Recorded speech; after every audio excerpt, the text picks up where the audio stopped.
بسم اللہ الرحمن الرحیم۔ اس رکوع کے اندر یہود کی بنی اسرائیل کی 3 خباثتوں کا بیان، 3 برائیوں کا بیان۔ ان الذین آمنوا، یہ اس آیت کا ترجمہ بڑا غور سے سمجھنے کا ہے، بہت اہمیت کا حامل ہے اس آیت کا ترجمہ۔ اس لحاظ سے اہمیت کا حامل ہے کہ اس کے ترجمے سے بہت سی غلط فہمیاں ہو جاتی ہیں، ٹھیک ہے۔ ان تو حق یہ ہے کہ الذین، کہ جو لوگ آمنو، ایمان لائے،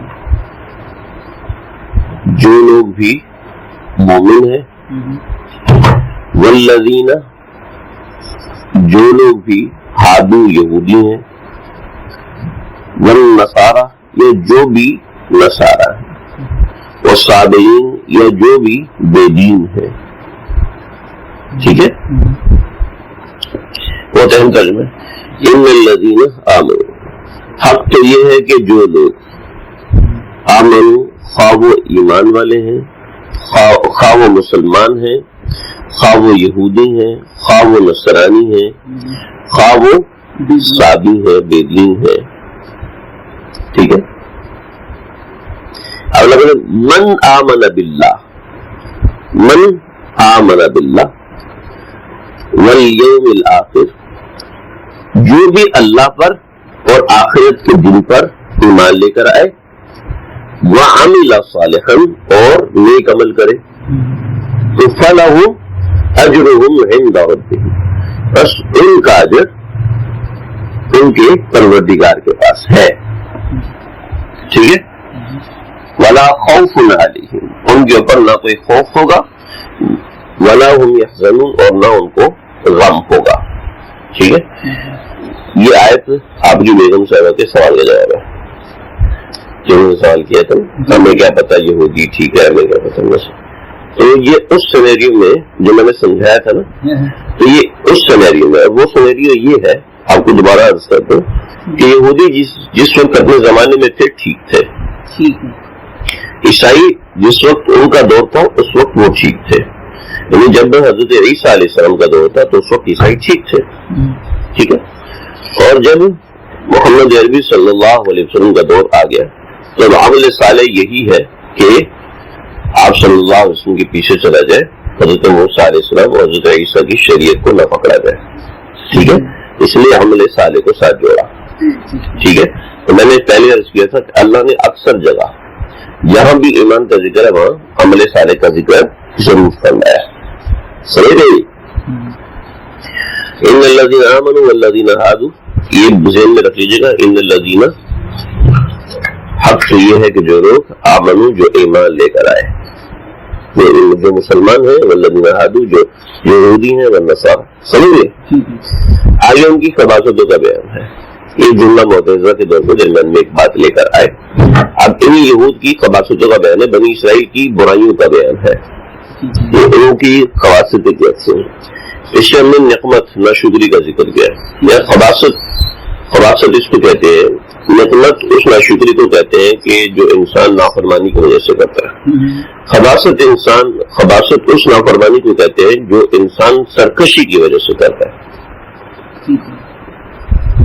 نافرمانی اور سرکشی دونوں کا فرق پتہ ہے؟ نافرمانی چھوٹی ہے، سرکشی بڑی ہے۔ بڑی تو دونوں ہی ہے، نافرمانی بھی بڑی ہے، سرکشی بھی بڑی ہے، ٹھیک ہے۔ لیکن نافرمانی یہ ہے، میں ایسے الفاظ استعمال نہ کروں کہ جس کے ذریعے سے کچھ شرم ملے، بڑا محتاط ہونا پڑتا ہے۔ نافرمانی یہ ہے کہ کسی نے چھپ کے گناہ کیا ہے، یہ نافرمانی ہے، ٹھیک ہے۔ سرکشی یہ ہے کہ کھلے عام گناہ کرتا ہے، ٹھیک ہے، اس کی وجہ سرکشی۔ اللہ کسی بھی قوم کو نافرمانی کی وجہ سے نہیں مارتے، اللہ قوموں کو سرکشی کی وجہ سے مارتے ہیں۔ کہ جو علماء فرما رہے ہیں کہ کرونا کی وجہ سے اللہ کا عذاب مسلط ہے، یہ اس وجہ سے فرما رہے کہ وہ قوموں کی سرکشی دیکھ رہے ہیں، ٹھیک ہے، اور قوم اپنے آپ کو نافرمان سمجھتی نہیں ہے۔ ہم سے بڑا اللہ کا فرمان کون ہو سکتا ہے؟ جیسے بنی اسرائیل کہتے تھے، آگے آئے گا، یہ کہتے تھے کہ ہمیں جنت میں جائیں گے، ہمارے علاوہ کوئی نہیں جائے گا، اگر ہمیں جنت میں جانا پڑا تو 40 دن بس، اس کے علاوہ نہیں جائیں گے۔ جیسے آج کل ہمارے بہت سے ٹی وی پہ بیٹھنے والے کہہ رہے ہیں، اللہ حفاظت کر رہا ہے۔ پہلی خباثت من عقل نہ، قرآن ہم سمجھے نہ، کاش ہم قرآن سمجھے۔ وَإِذْ أَخَذْنَا مِيثَاقَكُمْ وَإِذْ أَخَذْنَا مِيثَاقَكُمْ وَإِذْ اور یاد کرو. بہت سے لوگوں نے بڑے خوبصورت ترجمے کیے. اور یاد کرو, مولانا شیخ گوری صاحب نے ایک جگہ ترجمہ کیا, اور وہ وقت یاد کرنے کے قابل ہے. بڑا خوبصورت ترجمہ ہے. وہ وقت یاد کرنے کے قابل ہے, وہ وقت عبرت حاصل کرنے کے قابل ہے. مناسب ہے کہ اس وقت سے عبرت حاصل کرو کہ جب, مناسب ہے اس وقت سے عبرت حاصل کرو کہ جب اذ اخذنا میثاقکم, جب ہم نے ان سے عہد لیا. ٹھیک ہے, اخذنا میثاقکم, میثاق اس وعدے کو کہتے ہیں جو اجتماعی طور پہ کیا جائے. جو میں آپ سے کر رہا ہوں وعدہ, یہ میرا اور آپ کا عہد اور وعدہ ہے. ٹھیک ہے, لیکن میثاق اس کو کہتے ہیں جو آپ پوری کلاس سے لیتے ہیں. ہاں جی, سارے وعدہ کرو, کل سے فلاں فلاں کام کر کے آؤ گے, کل سے استاد جی کے لڈو لے کے سے والے تو کہتے ہیں کیوں لے کے آئیے وہی اخذنا میثاقکم, پھر ہم نے تم سے میثاق لیا. ورفعنا, اور کھڑا کر دیا فوقکم, تمہارے اوپر, الطور, طور پہاڑ کو. کھڑا کرنا, فوقکم اوپر, فوقا اوپر, کم تمہارے, ورفعنا اٹھا دیا ہم نے.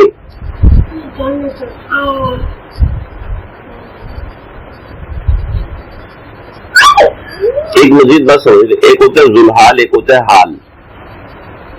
ٹھیک ہے, ایک ایک چیز میں آپ کو بتاتا ہوں, میرے کو بھی ایک ایک چیز آتی ہے. ایک ہوتا ہے ذوالحال اور ایک ہوتا ہے حال. یہاں سمجھنا ضروری ہے. کسی کو کوئی سین بتانا نا آپ نے, تو کہتے یار یہ دیکھو نا, جیسے نا میں کھڑا ہوں نا ایسے ہی وہ کھڑا, یا جیسے نا یہ یوں مکل ہے بھیج کر کے مارا. ٹھیک ہے, یار سین بتا رہے کسی کو, یہ ایسے ہوا, یوں کڑبازی کھا کے بندہ نیچے گرا, یوں کڑبازی کھا کے گاڑی گری.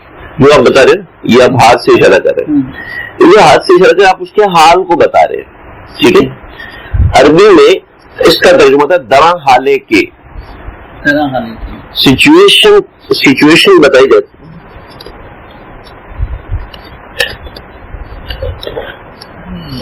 جب سچویشن بتائی جاتی ہے نا, تو اس کے لیے درا حالے کا لفظ استعمال ہوتا ہے. ٹھیک ہے, یا آسان لفظوں میں کہتے ہیں حال یہ تھا کہ, حال یہ تھا کہ, یہ لفظ استعمال کرتے ہیں.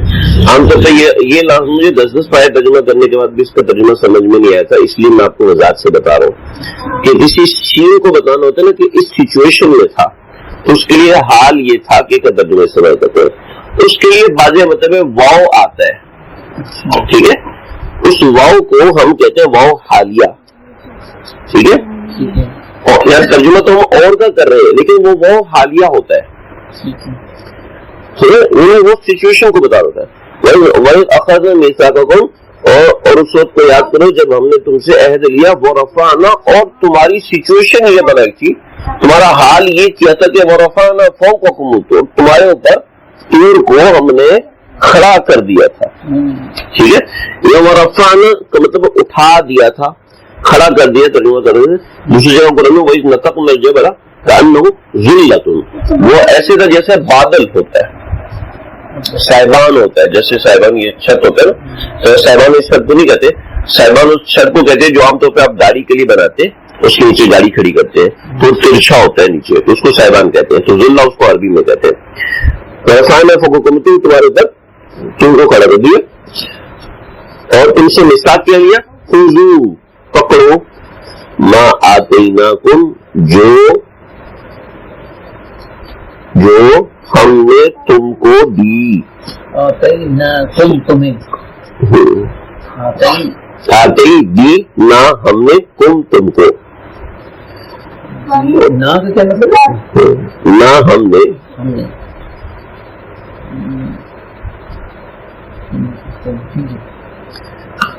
بقوہ, پکڑو, مضبوطی سے پکڑنا جی, ٹھیک ہے. وَاذْكُرُوا اور یاد رکھو ما فیہ جو کچھ اس میں ہے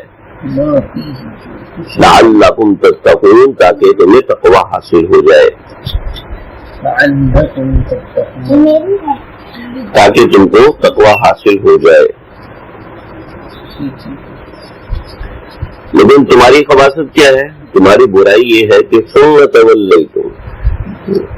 یار دیکھو تو صحیح, اتنا بڑا طور پہاڑ اوپر کھڑا کر دیا اور وعدہ لیا کہ دیکھو آج کے بعد ایسا نہیں کرنا.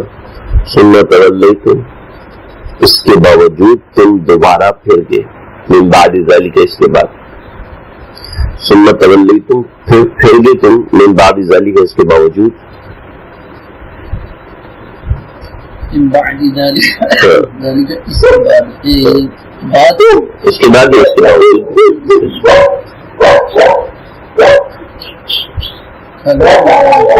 اللہ فرما رہے ہیں کہ دیکھو ہم کتنے رحیم ہیں کہ فلولا فضل اللہ علیکم, اگر اللہ کا فضل تمہارے اوپر نہ ہوتا ورحمتہ, اور اس کی رحمت تم پر نہ ہوتی, لکنتم من الخاسرین, تو تم ضرور نقصان اٹھانے والوں میں شامل ہو جاتے. فلولا, چنانچہ اگر نہ ہوتا, بس اگر نہ ہوتا اللہ کا فضل تو اللہ کی رحمت نہ ہوتی, لکنتم تو تم ہو جاتے, تم ضرور ہو جاتے من الخاسرین, سخت نقصان اٹھانے والے.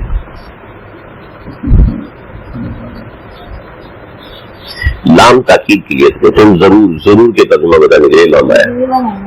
لکنتم من الخاسرین, تو تم ضرور ہو جاتے نقصان اٹھانے والوں میں. کس کہاں آپ نے لام یہ جو خاسرین میں لام لکنتم من الخاسرین, لکنتم من الخاسرین, یہ لام جو خاسرین کے ساتھ لام ہے یہ تاکیدی ہے. اللہ کے بدلے وہ تو الف لام ہے, الف لام وہ تو الف لام ہے, کسی مضاف کے وغیرہ کے لیے آتا ہے. لکنتم کے اندر جو لام ہے نا, آپ ہمیشہ کنتم دیکھتے ہیں, یہاں لکنتم ہے, تو آپ کو سوال کرنا چاہیے تھا کنتم ہے تو یہ لکنتم کیوں ہے؟ کنتم دیکھتے ہیں نا آپ, جی کنتم خیر تو لکنتم ہے. لکنتم کا مطلب ہے یہ تاکید کے معنی میں آتا ہے. ٹھیک ہے, یہ ان کی ایک خباثت ہو گئی. ٹھیک ہے, کیا مطلب ہے؟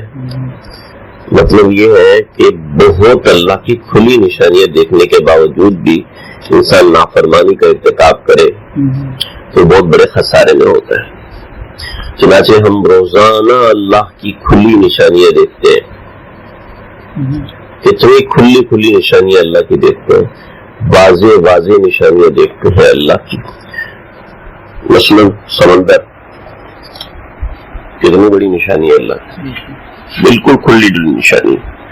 یہ جہازوں کا اڑنا, سورج کا نکلنا, بادلوں کا بننا, بادلوں کا برسنا, یہ سب اللہ کی نشانی ہے. کتنی کھلی نشانی. یہ ان کی ایک خباثت. ہم دیکھیں کہ ہمارے اندر کیا خباثت ہے. ہمارے اندر تو یہ خباثت نہیں. آگے چلیں, یہاں ایک لکھ دوں, کہاں لکھوں یہ میں یہ ایشور میں جاخت میں مثالوں کو تو پہلی خباثت.